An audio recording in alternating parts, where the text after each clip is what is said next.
14 वर्षाची मुलगी आई वडिलांना सोडून अनोळखी व्यक्तीसोबत जाते तेव्हा त्या बापाला काय वाटत असेल? तुमचं 14 वर्षाचं वय हे विवाह करण्याचं आहे का?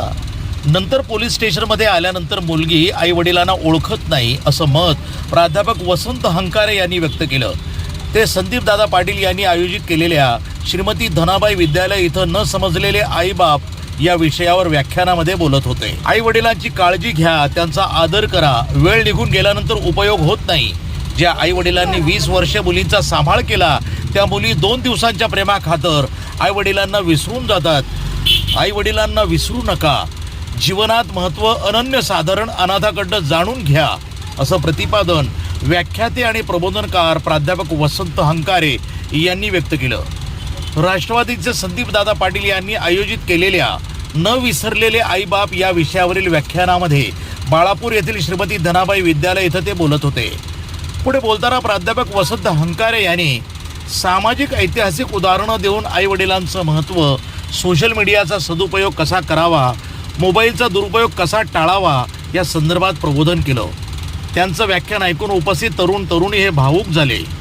कार्यक्रमाच्या अध्यक्षस्थानी श्रीमती धनाबाई विद्यालय बाळापूरचे मुख्याध्यापक वसंत सोळंके हे होते.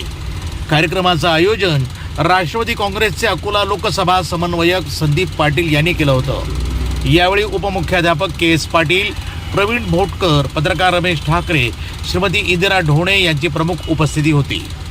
आई वडील आणि शिक्षक हे दैवत असून सर्व प्रबोधन व्हावं. समाजामध्ये जीवनामध्ये संस्कार महत्त्वाचे असून त्यातून परिवर्तन होण्याची गरज आहे. आई वडिलांचा संघर्ष, कष्ट याची जाण असली पाहिजे असंही प्राध्यापक वसंत हंकारे यांनी व्यक्त केलं.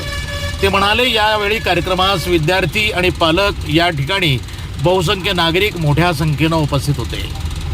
25 वर्ष उलटून गेली बघ पोरी आता.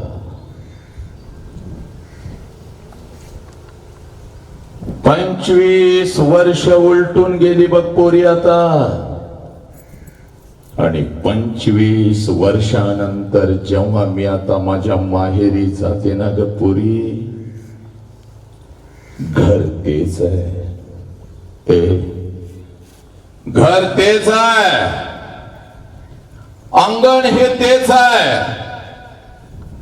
पोरी, घर तेच आहे, अंगण हे तेच आहे, पण त्या अंगणामध्ये आता मला माझ्या बापाचं चप्पल दिसत नाही पोरी. त्या अंगणामध्ये आता मला माझ्या बापाचं चप्पल दिसत नाही. अंगणातून जरी मी हाक दिली आबा, जेवणाच्या ताटावरचा माझा बाप उठून आता बाहेर येत नाही पोरी.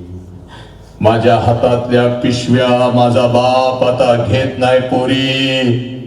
आणि माझ्या कानात आता मला हळूच विचारत नाही पोरी, कशेस ग पोरी, पोरी कशेस, पोरी कशेस.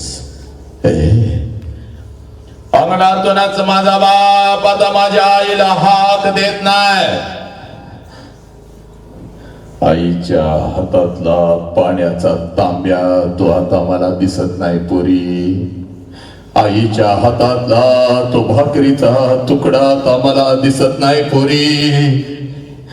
जेवणाच्या ताटावरची माझी आई उठून आता बाहेर येत नाही पोरी. आणि माझ्या दोन्ही गालाचं मुकळ घेणारी माझी आई मला आता त्या घरात दिसत नाही पोरी. माझ्या दोन्ही गालाचं मुकळ घेणारी माझी आई मला आता त्या घरात दिसत नाही पोरी. 2 पावलं उचलून जेव्हा घरामध्ये मी प्रवेश करते ना ग पोरी, 2 पावलं उचलून जेव्हा घरामध्ये मी प्रवेश करते ना ग पोरी, भिंतीवरती मला माझ्या बापाचा फोटो दिसतो आणि काळीज माझं सर्र करत पोरी. काळीज माझं सर्र करत. बाप जिवंत असताना बापाला एखाद नवीन चप्पल घेऊन आले असते तर किती बरं झालं असतं. बाप जिवंत असताना बापाला एखादा नवीन शर्ट घेऊन आले असते तर किती बरं झालं असतं. बाप जिवंत असताना